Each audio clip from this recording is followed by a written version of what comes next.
The distress beacon had been dead for 3 centuries, yet somehow it still pulsed. Derek Walsh pulled his gloves tighter as the airlock hissed open. The research station floated like a corpse in orbit around the gas giant below, its hull scarred and pitted from centuries of micrometeor impacts. His crew had found it by accident while hauling or through this forgotten sector. Most salvagers would have ignored such an old signal, but Derek had learned to trust his instincts. "This is a bad idea," said Ravi from the ship's comm. "That station predates human expansion by at least 200 years. Could be anything in there. Could be valuable anything," Derek replied, stepping into the darkness. His helmet light cut through floating debris and frozen moisture. The station's gravity generators were long dead, leaving everything in a slow, silent dance. The corridors were massive, built for beings much larger than humans. Derek drifted through them, using small jets on his suit to navigate. Alien writing covered the walls, symbols he couldn't read, but somehow felt were warnings. He ignored them. Warnings usually meant something worth protecting. The station's core lay deep within, past laboratories filled with strange equipment and holding cells that made Derek's stomach turn. Whatever had happened here, it hadn't been research. It had been torture. Then he found the chamber. It stretched the length of a football field, carved from black stone that seemed to absorb his light. In the center, suspended by chains that glowed with sickly green energy, hung a dragon. Derek had seen pictures of the Drether in the galactic databases. Proud warriors, ancient and powerful, who rarely interacted with younger species like humanity. But no picture had prepared him for seeing one in person. The creature was easily 30 feet long, covered in scales that shifted between deep purple and midnight blue. Wings that could have blotted out the sun hung limp and torn. Scars crisscrossed its body, some old, some still weeping a fluid that crystallized in the station's cold. The dragon's eyes were closed, its chest barely moving. "Derek, get out of there." Ravi's voice crackled with static. "Life signs are going crazy. That thing is dangerous." "It's dying," Derek whispered. He moved closer, his boots magnetic against the floor now that he'd found a section with residual power. The chains hummed with energy, pulsing in rhythm with the dragon's faint heartbeat. They weren't just holding it. They were feeding on it. The dragon's eye opened just a crack. Intelligence gleamed there, ancient and aware. It looked at Derek, and he saw something that punched through all his salvager cynicism. Hope. Desperate, fading hope. "I'm coming back," Derek said to his comm, "Prep the ship." "Finally showing some sense," Ravi replied. "I need the plasma cutters and the portable power supply. I'm not leaving it here." Silence on the comm then. "Derek, are you insane? That's a Drether. If you break it loose and it kills you, I'm not explaining to your sister why I brought home your corpse." "Then don't bring home my corpse. Just bring the equipment." Derek spent the next hour examining the chains while waiting. They were connected to nodes in the floor, each one covered in more of that alien script. The energy flowed from the dragon into the chains, then into the nodes, then somewhere deeper into the station. Someone had built a battery, and they'd used a living creature as the source. The dragon watched him work, its breathing slightly stronger now, as if Derek's presence had given it something to hold on to. Ravi arrived with the equipment, took one look at the dragon, and immediately left. Derek didn't blame him. He was probably breaking a dozen galactic laws. The Drether were a protected species, their royalty even more so. And judging by the crown-like horns on this one's head and the intricate patterns in its scales, Derek was looking at nobility. He started with the smallest chain, the one wrapped around the dragon's front left leg. The plasma cutter screamed as it bit into the metal. The chain resisted, its energy flaring brighter. Derek gritted his teeth and pushed harder. When the chain snapped, the backlash hit him like a punch. Energy crackled across his suit, making his muscles seize. The dragon made a sound, something between a growl and a sigh of relief. Point one down. 11 to go. Each chain was harder than the last. The energy didn't just shock him anymore. It seemed to crawl inside his suit, searching for a way into his body. By the 5th chain, Derek's hand was shaking. By the 8th, his vision was blurring. The dragon kept trying to make sounds, movements, as if warning him to stop, Derek didn't stop. The final chain wrapped around the dragon's neck like a collar. It pulsed brighter than all the others combined, nearly blinding in its intensity. Derek raised the plasma cutter with hands that could barely hold it steady. "This is going to hurt both of us," he muttered. "The dragons I met his." It nodded, just slightly. Derek cut. The explosion of energy lifted him off his feet and threw him across the chamber. Every nerve in his body screamed. Light filled his vision, green and terrible and somehow alive. It poured into him through his suit, through his skin, into his very bones. He felt the dragon's pain, 400 years of agony compressed into a single moment. He felt its strength, vast and ancient. He felt its gratitude. Then he felt nothing at all.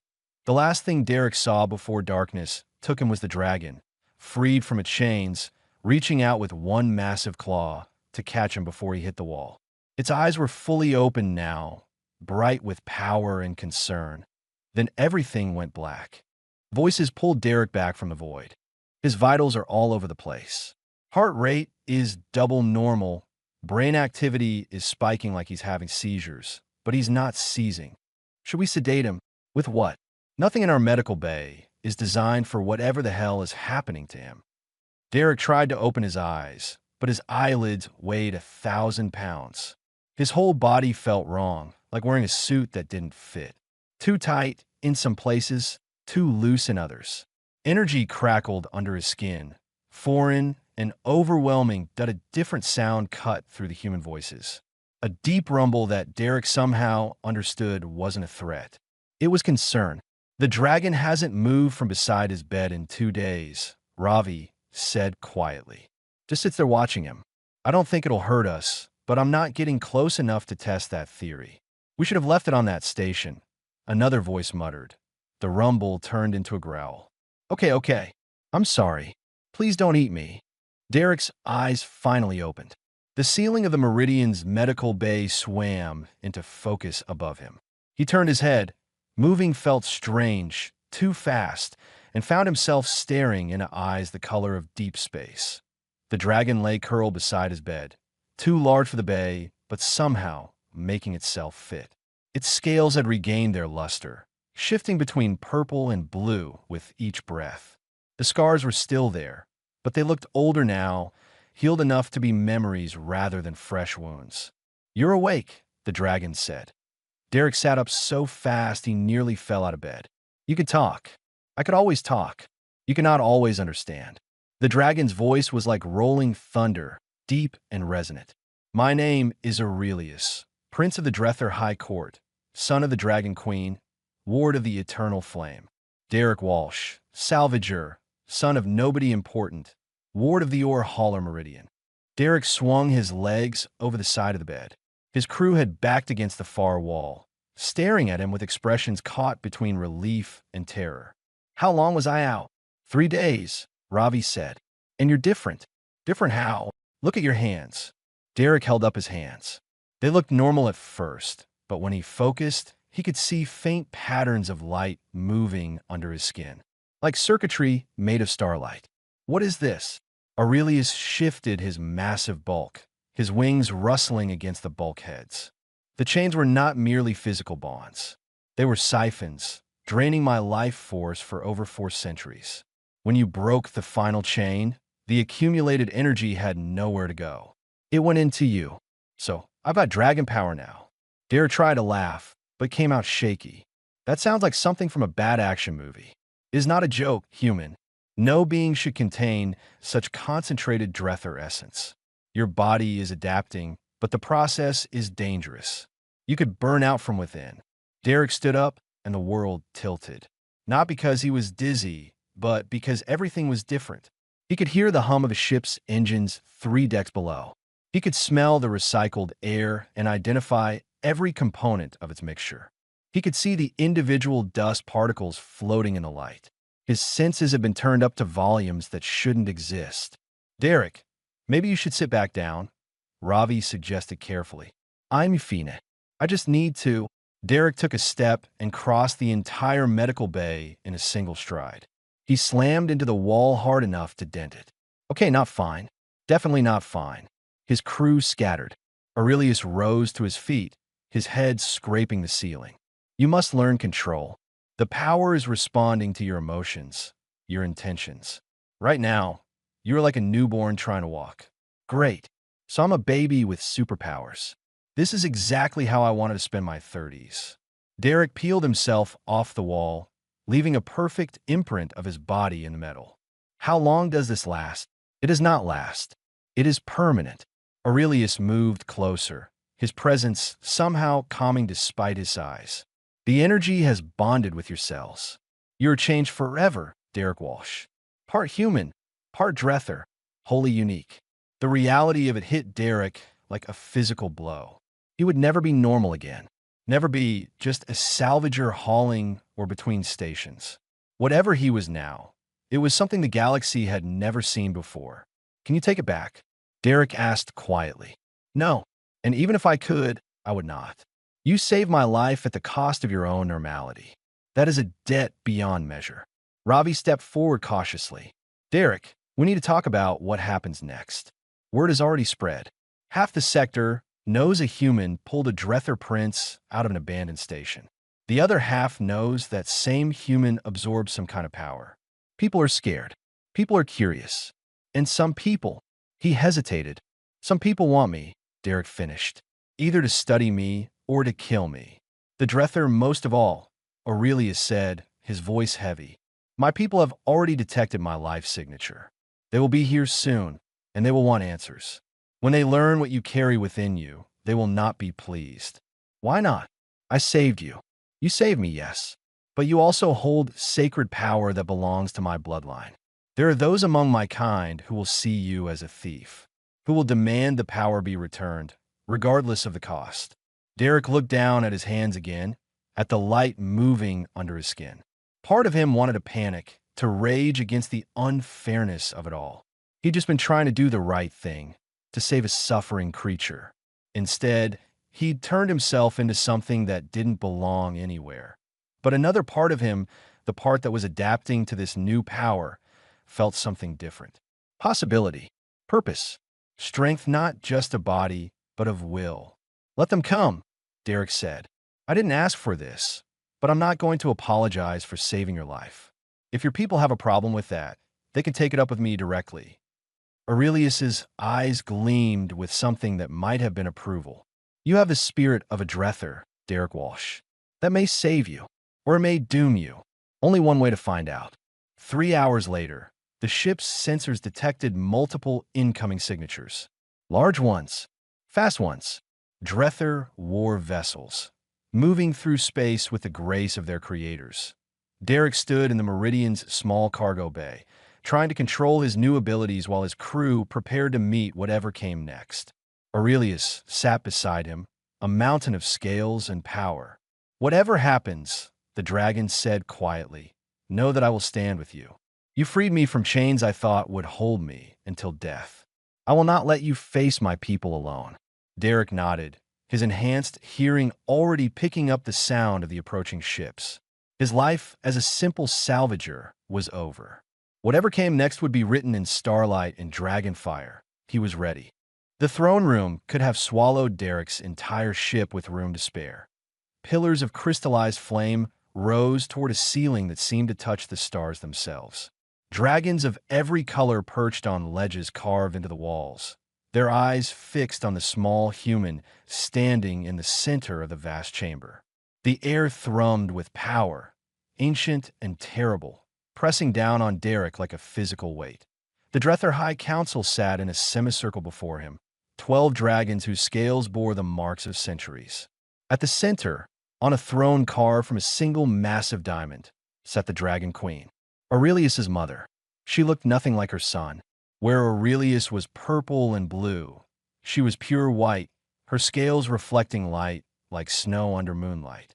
Her eyes were silver, cold as the void between stars, and when she spoke, the entire chamber fell silent. Derek Walsh, she said, each word precisely measured. Do you know the punishment for stealing from the Drether royal bloodline? I didn't steal anything, Derek replied, keeping his voice steady despite his racing heart. I freed your son. The power transfer was an accident. An accident. One of the council members, a scarlet dragon with a scarred snout, leaned forward. You expect us to believe that you broke chains designed to be unbreakable by chance? That you absorbed 4 centuries of stolen life force without intent? I expect you to listen to your own son. Derek gestured to Aurelius, who stood beside him. The prince had been silent since their arrival on the Drether homeworld, bound by protocols Derek didn't understand. He knows what happened. My son has already testified, the queen said. He claims you acted out of compassion, that you risked your life for a being you had never met. Such actions are admirable. They do not, however, change what you have become. Another council member spoke, this one deep green with gold eyes. You carry the essence of our people within your flesh. Power that has been passed down through royal lines for thousands of years. By all our laws, such power in the hands of another species is forbidden. Then change your laws, Derek said. The words came out harder than he intended, but he didn't take them back. I won't apologize for refusing to let someone suffer. If that makes me a criminal in your eyes, fine. But don't pretend this is about laws. This is about pride. The chamber erupted. Dragons roared their outrage, their voices shaking the very foundations of the throne room. Flames licked at the air. The queen raised one claw, and silence fell like a hammer. You dare speak of our pride? The scarred dragon rose to his full height. You, who have lived but a fraction of a single lifetime. Our pride is earned through millennia of honor and sacrifice. What have you sacrificed, human? My entire life. Derek met the dragon's gaze without flinching. I was nobody, a salvager hauling rocks between stations. Now I'm this. He held up his hands, letting the light under his skin pulse visibly. I can't go home. Can't pretend to be normal. Every species in the galaxy either wants to study me or kill me. I gave up everything I was to save someone I didn't know. So don't talk to me about sacrifice. Aurelius finally spoke. Mother, I begged the council to hear reason. Derek Walsh acted with honor. By our own laws, such actions should be rewarded, not punished. By our laws, no outsider should possess what he possesses, the queen replied, but her voice had softened slightly. The question before this council is not one of gratitude, my son.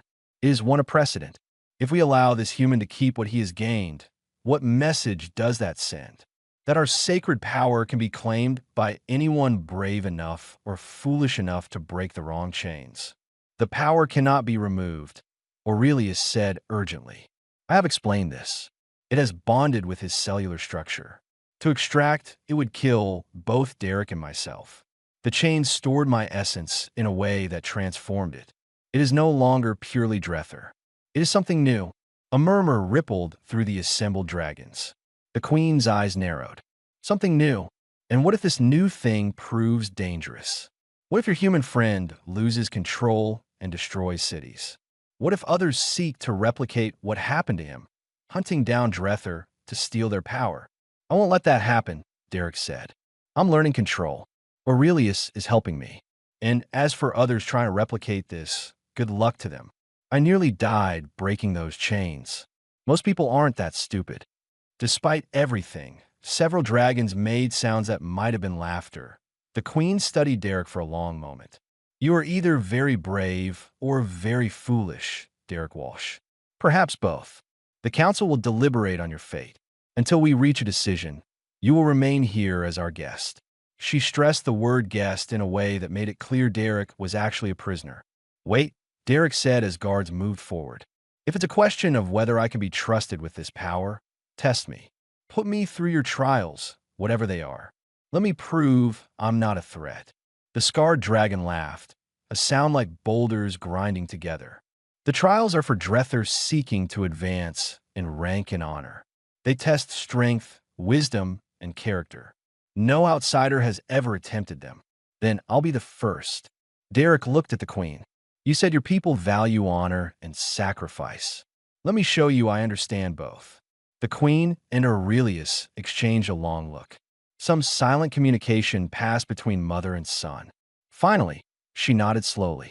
Very well. You will face 3 trials. Combat, wisdom, and sacrifice. each one designed to test a Drether to their absolute limits. If you succeed, the council will grant you the right to keep what you carry. If you fail, she paused. Failure typically means death. I'll take those odds. You do not understand what you have agreed to, the queen said, but there was something in her voice now that hadn't been there before. Respect, perhaps, or curiosity. But you will. Guards, take him to the preparation chambers. The trials begin at dawn. As Derek was led away, Aurelius caught his eye. The dragon looked worried, which didn't inspire confidence. But Derek had meant what he said. He wouldn't apologize for doing the right thing, and he wouldn't give up this power without fighting for it. The trials would either prove he deserved what he'd gained, or they would kill him. Either way, at least he'd know he'd tried. The arena was older than human civilization. Stone worn smooth by countless claws, scorch marks from dragon fire that had burned for millennia, and seats carved in the mountainside where thousands of Drether gathered to watch. Derek stood in the center of it all, feeling very small and very mortal. His opponent entered from the opposite gate. A dragon the color of burnished copper, muscles rippling under his scales, eyes gleaming with anticipation. His name was Torvin, and he was the youngest son of the scarred council member who had called Derek a thief. First blood, the queen announced from her viewing throne. The trial ends when one combatant can no longer fight or yields. Derek Walsh, you may use the power you carry. Torvin, you will fight with honor. The dragon grinned, showing teeth like swords. This will not take long. He was right. It didn't. Torvin moved first, lunging forward with speed that blurred the air. Derek barely dodged, rolling aside as claws gouged the stone where he'd been standing. He came up swinging, channeling the power in his body into his fist. The punch connected with Torvin's jaw and sent the dragon stumbling backward. The crowd roared. Derek didn't waste time being surprised. He pressed his advantage, moving faster than any human should be able to move, hitting harder than his size suggested possible. Torvin recovered quickly, breathing fire that turned the arena into an inferno. Derek dove through it, the heat washing over him, but somehow not burning. The Drether power protected him. They fought for 10 minutes that felt like hours. Derek learned to read the dragon's movements, to anticipate attacks, to use his smaller size as an advantage. He couldn't overpower Torvin, but he could outthink him. When the dragon finally yielded, blood dripping from a dozen wounds, the arena fell silent in shock. Derek had won. The trial of wisdom came next. Derek sat across from the eldest council member, a dragon so ancient his scales had faded to pale gray. Between them lay a crystal board with pieces that shifted and changed. Strategy, the elder explained. Not just of war, but of life. Show me how you think, human. They played for hours. The game had rules that morphed with each move, requiring Derek to adapt constantly. He lost the first 3 games badly, but he learned. By the 10th game, he'd figured out the pattern beneath the chaos. The game wasn't about winning. It was about understanding. Enough, the elders said finally, a smile creasing his ancient face. You see beyond the obvious. That is wisdom. 2 trials passed. 1 remained. The queen led Derek to a chamber deep within a mountain. Inside, a pedestal held a device that hummed with the same energy as the chains that had bound Aurelius. The trial of sacrifice, she said quietly. You must willingly surrender the power you carry. Place your hands on the device, and it will extract what you took from my son. If your heart is pure, if you truly value honor over strength, you will do this knowing it means certain death. Derek stared at the device. This was the trap. The council didn't believe he would go through with it. They thought his words about honor were just words that he reached out, ready to prove them wrong. Alarms shrieked through the mountain. Dragons roared in confusion and anger. The queen's head snapped up, her eyes blazing. What is happening? A guard burst into the chamber. My queen, we are under attack. A massive fleet has emerged from hyperspace. Krelthon warships, hundreds of them, weapons hot and shields up. The name sent ice through Derek's veins. Krelthon, the species that had captured Aurelius, that had chained him and drained him for centuries. They were here, The queen was already moving, her massive form flowing like water despite her size. Seal the mountain. Prepare all defenses. Get the civilians to the deep shelters. Your Majesty, the guard continued, his voice shaking. They are broadcasting a message. They demand the human who absorbed Drether power. They say they will destroy the entire planet if he is not surrendered within the hour. Everyone turned to look at Derek. They knew, he said slowly. Someone told them what happened to me. They want to study me, figure out how to replicate the process. They want an army of enhanced soldiers. The Queen's eyes met his. The trial is suspended. We have larger concerns. No. Derek pulled his hand back from the device. The trial is over. I was willing to die to prove my honor. But I won't die for nothing. Not when I can fight. You cannot fight an entire fleet, the Queen said. Maybe not alone. Derek looked at her directly. But I'm not alone, am I? You wanted to know if I could be trusted with this power. Let me show you what I can do with it.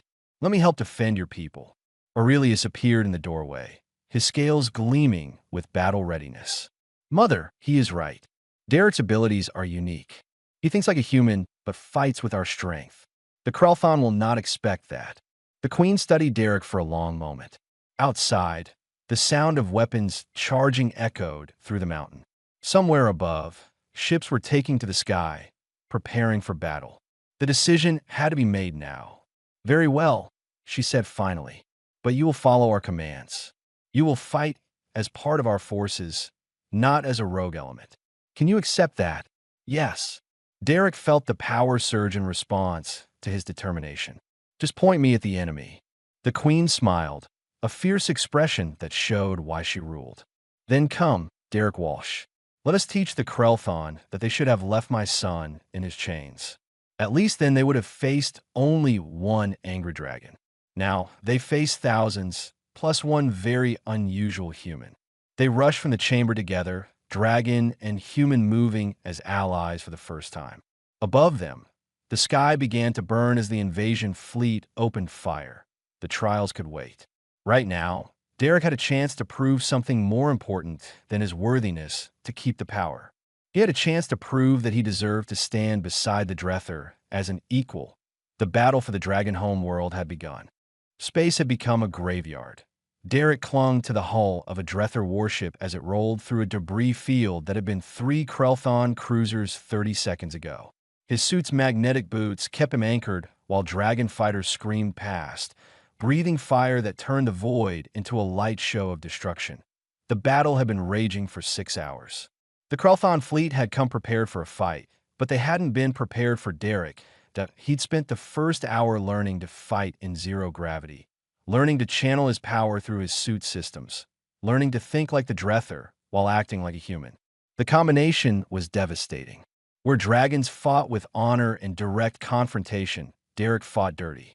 He sabotaged ships from the outside, snuck onto enemy vessels and destroyed them from within, and coordinated ambush tactics that no Drether would have considered. The Krelthon were losing, but they were learning fast. Derek, incoming at your position. Aurelius's voice crackled through the calm. The prince flew nearby, leading a squadron of younger dragons in hit-and-run attacks. Derek didn't bother looking. He launched himself off the hull, twisting in a vacuum as plasma fire vaporized the spot where he'd been standing. His suit's thrusters fired, sending him rocketing toward the Krelthon fighter that had targeted him. He landed on its canopy and punched through the reinforced glass with one enhanced fist. The pilot inside didn't have time to scream. But taking out individual ships wasn't enough. The Krelthon kept coming, wave after wave. Their admiral was smart, adapting to every tactic Derek employed. It was only a matter of time before they figured out a counter to his abilities. All units fall back to defensive formation Delta. The Queen's voice cut through the chaos. They're concentrating their forces for a final push. Protect the planet at all costs. Derek kicked off the dying fighter and aimed himself back toward the warship.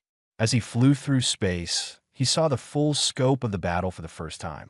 Hundreds of ships locked in combat, explosions blooming like deadly flowers. And behind it all, the Drether homeworld, beautiful and blue and fragile. The Krelthon wanted him. Fine. He'd give them what they wanted. Derek hit his calm. Aurelius, I need you to do something that's going to sound crazy. If it involves you doing something reckless, I already do not like it. I'm going to let them capture me. Silence. Then, have you lost your mind? They will dissect you. They'll try. But first they'll take me to their flagship, to their admiral. That's where their command and control is centered. If I can take it out from the inside, their fleet will fall apart. Derek pulled himself back onto the warship's hull. You just need to make it look real. Chase me, shoot at me, make them think I'm trying to escape. Derek, this is insane. You got a better plan? Because right now we're losing. They've got numbers and they've got position. We need to change the game. Derek could see the Krelthon flagship now, a massive dreadnought hanging back from the main battle. Trust me, I didn't survive those chains just to die here. Another long pause. Then Aurelius sighed, a sound like wind through caverns. My mother will kill us both if this goes wrong. Very well. On my mark, break toward their flagship. I will pursue. Derek tensed, gathering power in his legs. Mark! He launched himself into space, angling toward the enemy flagship with everything his suit could give him. Behind him, Aurelius roared and gave chase, breathing fire that looked terrifyingly real. Other Drether fighters joined in, and suddenly Derek was running a gauntlet of dragon fire, while Krelthon ships moved to intercept. It was beautiful and terrifying and completely insane. The flagship's tractor beam caught him halfway there. Derek let himself go limp, pretending to struggle as the beam pulled him in. The last thing he saw before entering the landing bay was Aurelius pulling up, roaring in false frustration. Then he was inside. Krelthon soldiers swarmed him the moment his feet touched the deck. They were insectoid creatures, all clicking mandibles and compound eyes, covered in chitinous armor. They hit him with shock prods that would have dropped an elephant. Derek barely felt them through the Drether power surging in his veins, but he played along, collapsing and letting them drag him deeper into the ship. They brought him to a chamber that reeked of disinfectant and old fear. Medical equipment lined the walls, some of it still stained with what Derek recognized as dragon blood. This was where they'd tortured Aurelius, where they'd kept him chained and drained. The admiral entered, and Derek's blood ran cold. It was twice the size of the normal soldiers, its armor decorated with trophies from 100 victories. When it spoke, its voice was translated by a device on its chest. The human who stole dragon power. You are more foolish than I imagined, allowing yourself to be captured. I'm full of surprises, Derek muttered. Indeed, soon you will be full of our instruments, and we will learn every secret your body holds. We will crack the code of your transformation. We will create thousands like you, but loyal to the Krelthon Empire. The Drether will fall. All species will fall. You talk too much. Derek surged to his feet, power exploding outward. The restraints they'd placed on him shattered like glass. The soldiers fired their weapons, but Derek was already moving. Faster than their eyes could track, he fought like a demon, like a dragon, like something the galaxy had never seen before. Every technique Aurelius had taught him, every instinct his human mind provided, every ounce of power in his transformed body, all of it focused on one goal: survival. The Admiral was strong, but Derek was stronger, enhanced by Drether power and driven by human determination. When he finally stood over the Admiral's broken form, alarms were screaming throughout the ship. Derek found a command console and did what humans did best. He hacked it. The Krelthon system was advanced but not impenetrable. Derek had learned computers as a salvager, and those skills hadn't gone away just because he could now punch through steel. He uploaded a virus that spread through the fleet's network like wildfire, shutting down weapons, shields, and communications. The Krelthon fleet went dark. Outside, the Drether forces saw their opportunity and struck hard. Ships that had been holding back now surged forward, tearing into the disabled enemy vessels with renewed fury. Derek collapsed against the console, exhausted. He'd done it. Against all odds, against all reason, he'd actually done it. Derek! Aurelius's voice filled the calm. The flagship is disabled. We are coming to get you. Take your time, Derek said, laughing despite everything. I need a nap. The battle wasn't over, but the tide had turned. Derek had proven something important. He wasn't just a human with stolen power. He was something new, something powerful, something that could stand between species and say, "We are stronger together." The Krelthon had learned that lesson the hard way. The throne room looked different in the aftermath. Scorch marks scarred the pillars where emergency defenses had activated during the battle. Several of the observation ledges had collapsed under the weight of too many dragons crowding to watch the conflict unfold. But the room was packed now, filled with thousands of Drether who had come to witness what would happen next. Derek stood in the center again. But this time, he wasn't alone. Aurelius stood beside him, and arrayed behind them were the human crew of the Meridian, looking terrified and proud in equal measure. Ravi gave Derek a small nod. The queen rose from her throne. Her scales still bore scorch marks from the battle, and one of her wings was bandaged. She had fought alongside her people, leading from the front as any good ruler should. "Derek Walsh," she said, and her voice carried to every corner of the vast chamber. "You were brought before this council as a thief, as someone who had stolen sacred power that was not yours to take." The crowd murmured. Derek kept his expression neutral. "You challenged us to test you," the queen continued, "to prove your worth through our trials. You passed 2 of them with honor and skill that surprised us all. The third trial, the trial of sacrifice, was interrupted by an enemy we thought we had defeated centuries ago."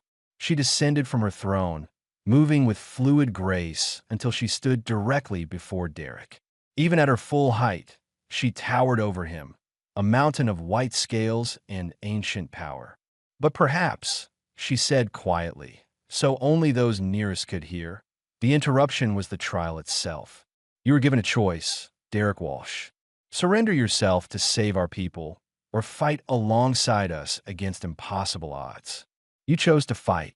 More than that, you chose to put yourself in the greatest danger to protect strangers who had threatened your life only hours before."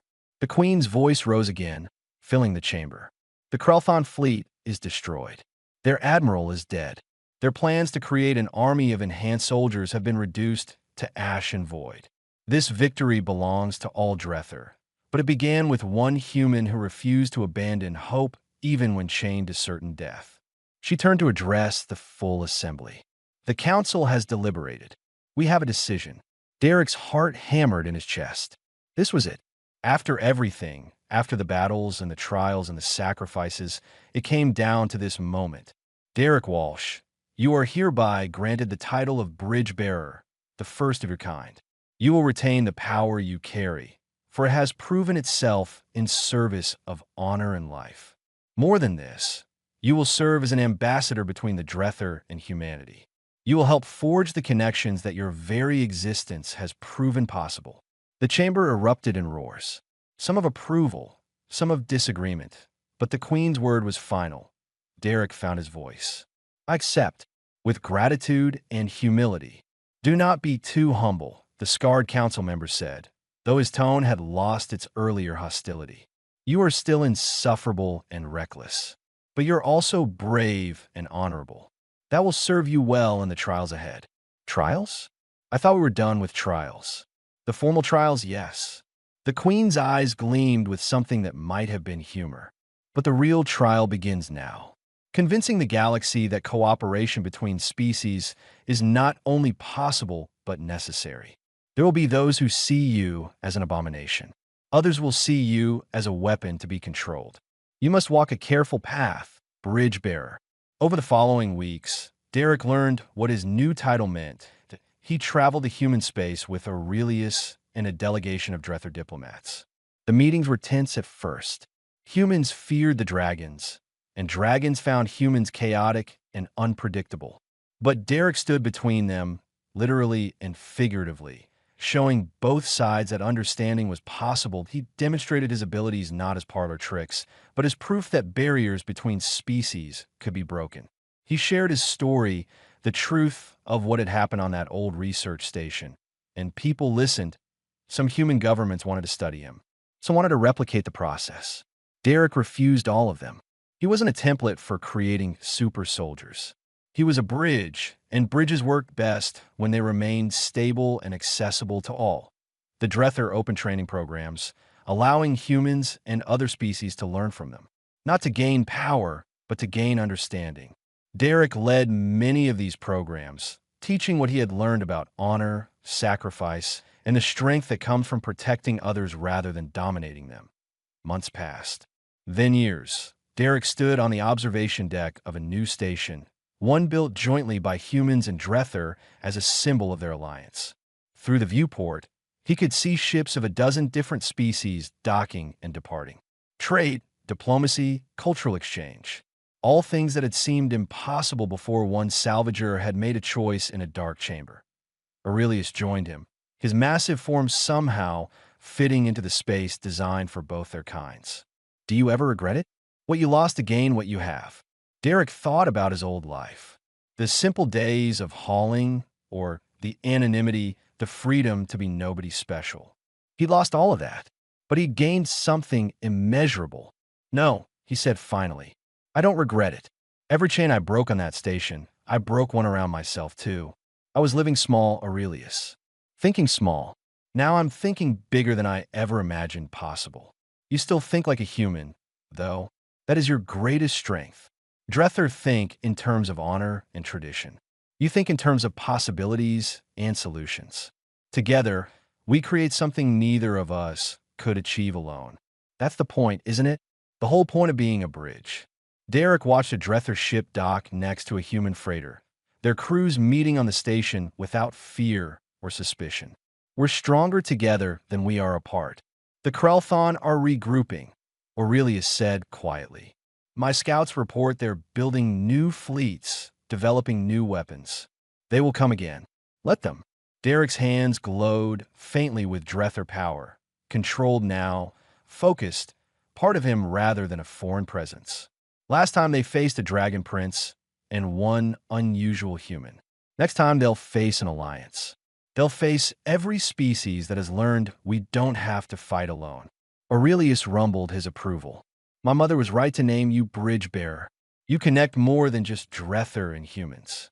You connect ideas. The idea that different can still be equal, that strange can still be trustworthy. That power is best measured not by what we can destroy, but by what we can protect. They stood together in comfortable silence, watching the station bustle with activity. Ships came and went. People of all species worked side by side. Children of different worlds played together in the common areas, learning early that the galaxy was vast enough for everyone. Derek had strained to break a dragon's chains, and in doing so, he'd broken chains he hadn't known existed. Chains of prejudice, of fear, of isolation. He'd awakened with a power that left everyone speechless. But it wasn't just the Drether essence in his veins. It was the power of hope. The power of proving that mercy and strength were not opposites but partners. That the bravest thing anyone could do was reach out to someone different and say, I see you. I value you. I will stand with you. Years from now, historians would debate the exact moment when the galaxy's great alliance truly began. Some would point to treaties signed, others to battles won. But Derek knew the truth. It began in a dark chamber on a forgotten station, when a nobody salvager looked at a suffering dragon and chose compassion over caution. Everything else was just the echo of that single choice, rippling outward across the stars, and the echoes were still spreading.